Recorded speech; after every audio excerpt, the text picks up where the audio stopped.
Учебната година во основните и средните училишта ќе почне на 3 септември во вторник. Наставниците не отстапуваат, бараат покачување на платите од 25 наместо ветените 5% во септември. Синдикатот за образование, наука и култура донесе одлука наставниците да организираат предупредувачки штрајк во понеделник. Ќе дојдат на работа, но нема да држат настава. Штрајкот ќе трае само еден ден. СОНГ бара до крајот на септември да се постигне договор за ново зголемување на платите од следната година.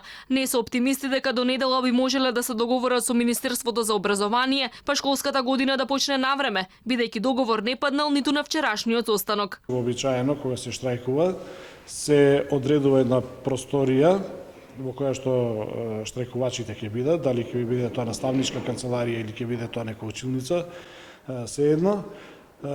Тоа значи дека тие што штрајкуваат нема нити да прифаќаат деца, нити некакви други наставни или воннаставни активности ќе обавуваат.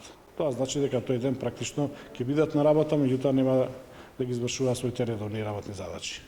Од СОНГ ги замолија родителите да бидат трпеливи. Потенцираа дека настава во понеделник нема да има, но не апелираа да не ги носат децата на училиште. Велат наставниците мора да бидат мотивирани за да обезбедат квалитетна настава за учениците. Мислам дека нема да имаме обструкција од родителите, носење на училиште. Јас не апелирам да не ги носат, меѓутоа нити пак апелирам да со сила ги носат на училиште, иако имаме и такви случаеви, па за да се покаже дека еве синдикатот, еве наставниците преку кршење на правата на децата за образование сакаат своји права да добијат, апсолутно не.